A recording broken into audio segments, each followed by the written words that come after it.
Salut mes écolos préférés, aujourd'hui c'est important. Dans cette vidéo, je vous propose un outil d'après moi très puissant qui vous permettra d'analyser tous les discours que l'on entend sur l'énergie et qui sont souvent très moisis. Et cela dans tous les camps. Imaginez que vous vouliez vous nourrir plus sainement. Le plus efficace, ce serait de créer votre potager et ainsi cultiver vos propres légumes et fruits. Mais si vous faites ça, vous n'allez pas vous dire « je vais me nourrir exclusivement avec mon potager » car vous avez besoin d'une sécurité d'approvisionnement en nourriture.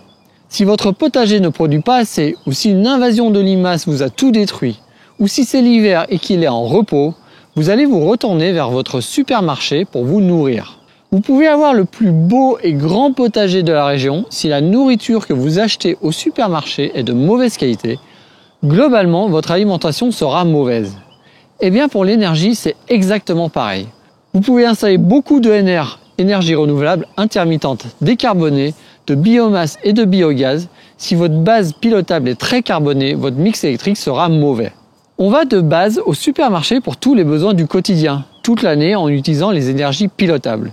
Et de temps en temps, à côté, on fait un potager dans lequel on va piocher ponctuellement, avec des éoliennes et du solaire entre autres. Le potager, c'est cool si les conditions sont bonnes, et ça permet de moins aller au supermarché. Je vous propose quelques exemples pour que vous compreniez comment utiliser cet outil et ce que l'on peut en déduire.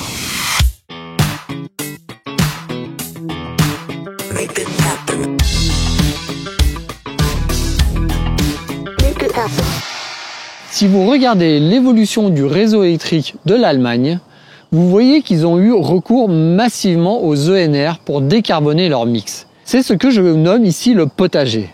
Un potager qui produit de plus en plus. Et on voit que ça marche en baissant la part fossile.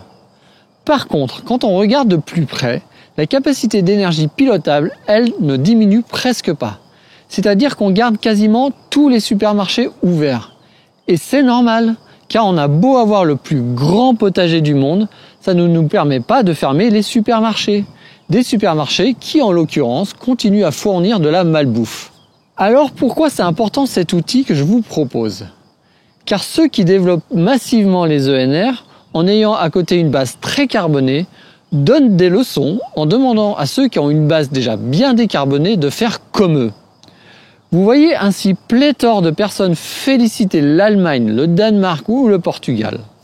Parmi ces personnes, mon chouchou, Yves Marignac, porte-parole de Negawatt, qui dit « L'important n'est pas de savoir qui a le meilleur niveau actuel d'émissions de CO2, mais qui les réduit le plus rapidement. » C'est fascinant comme phrase, je trouve.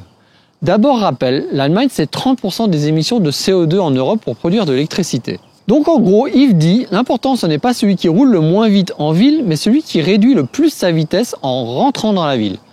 La France passe de 60 km/h à 50 km/h et l'Allemagne de 200 à 120. Mais c'est l'Allemagne qu'il faut féliciter. Et puis il rajoute, l'Allemagne part de beaucoup plus loin que la France, mais va plus vite grâce à d'importants investissements dans le renouvelable. Oui, ils ont investi massivement dans leur potager, et c'est formidable.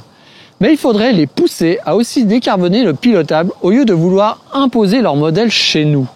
Et pour rendre leur base pilotable moins carbonée, ils vont faire comment? Eh bien, ils vont faire appel au gaz russe avec le gros projet Nord Stream 2 pour remplacer le charbon, et aussi peut-être avec de l'hydrogène. Nous, en France, on a la chance d'avoir une base super décarbonée grâce au nucléaire et à l'hydraulique. Néanmoins, vu que l'on n'a pas anticipé la fin de vie des centrales nucléaires et que la consommation électrique ne va faire que croître, on peut très bien vouloir augmenter la part du potager. Voyez par exemple une des simulations de RTE. Sur l'image à gauche, la situation en 2019. Sur l'image à droite, ce que l'on pourrait prévoir en 2035, où l'on voit bien que l'on peut réduire notre consommation au supermarché en augmentant la production de notre potager. Vous avez compris la logique de l'outil? Oui, non, allez, je suis d'humeur généreuse aujourd'hui. Un second exemple. Les industriels annoncent quasi tous qu'ils sont en route pour la neutralité carbone, un concept qui me rend fou, mais on en parlera une autre fois. Et ils font quoi pour atteindre cet objectif? Eh bien, classique, ils développent le potager. Et ils vont mettre des ENR et du biogaz. Ils ont bien raison, ça marche. Par exemple, Orange qui a lancé 3 appels d'offres pour qu'on les alimente en solaire. Idem pour L'Oréal. Mais tous comptent sur le réseau pour assurer quand le solaire ne produira pas. Quand on veut décarboner un mix énergétique, on part d'une situation énergétique. Et c'est très important de comprendre cette situation pour effectuer les bons choix. Et les choix que vous ferez ne seront bons que dans votre situation. N'allez pas imposer votre solution aux autres qui ont un mix différent. Prenons un exemple, la chaleur. Par exemple, en France, pour décarboner la chaleur, on essaye de virer tout le charbon et les cogénérations gaz, c'est-à-dire des systèmes qui produisent à la fois de la chaleur et de l'électricité.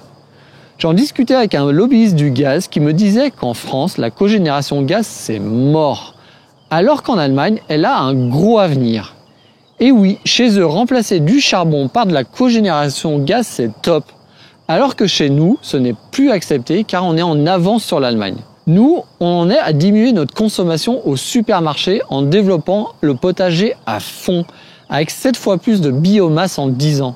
C'est énorme. On a raison de le faire, jusqu'à un certain point, car notre verger et notre potager ont une taille finie.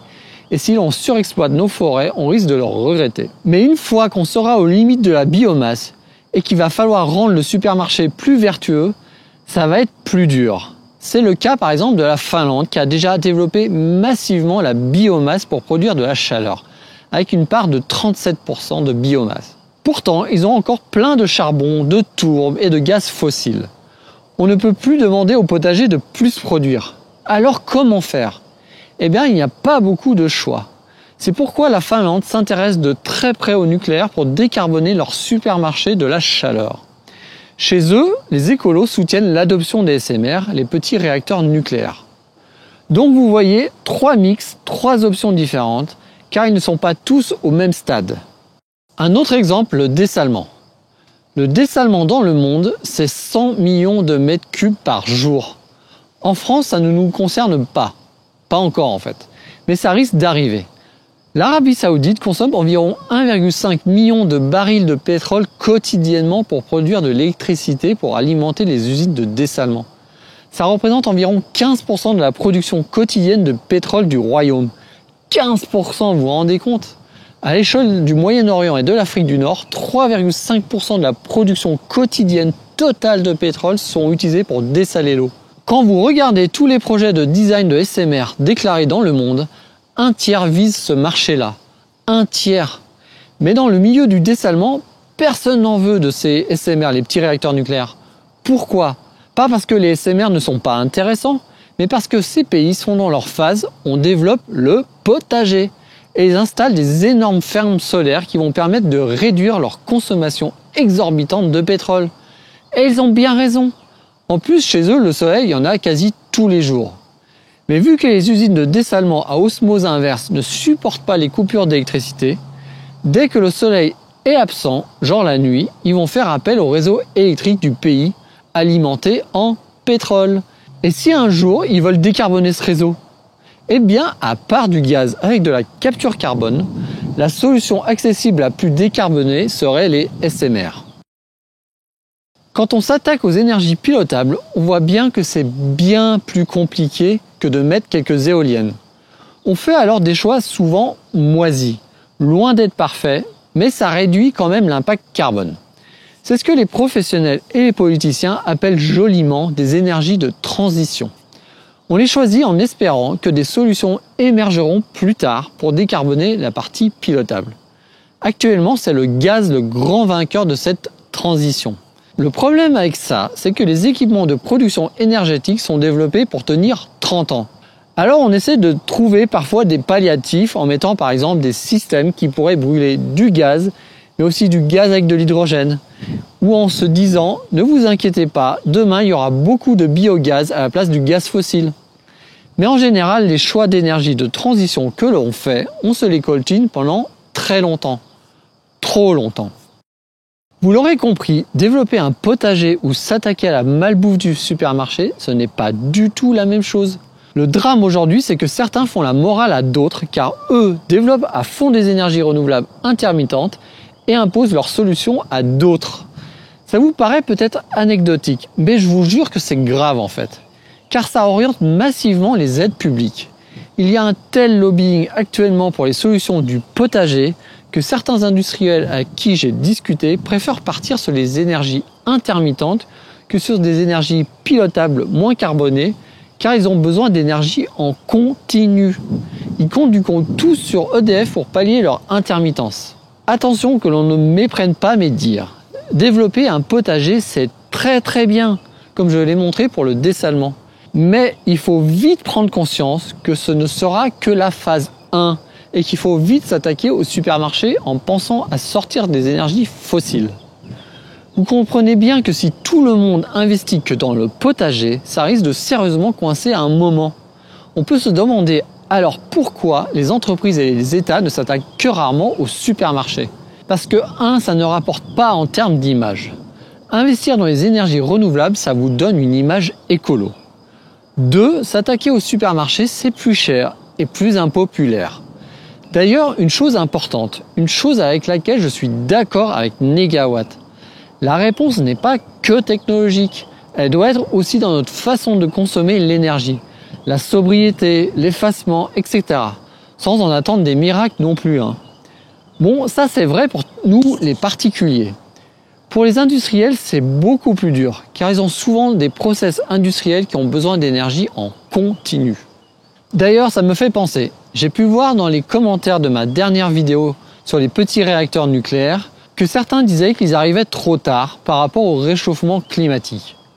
Avec l'outil que je vous propose aujourd'hui, vous comprendrez que ce n'est pas vrai. D'ici 2030-2035, les pays vont développer massivement leur potager grâce aux énergies renouvelables. Et tant mieux, j'insiste, tant mieux.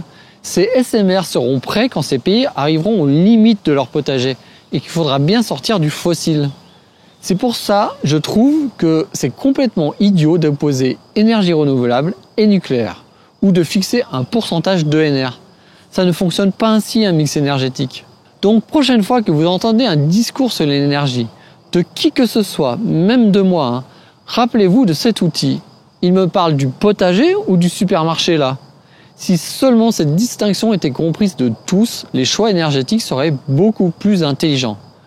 Donc partager cette vidéo, c'est important, je crois. Hasta siempre, ecologista!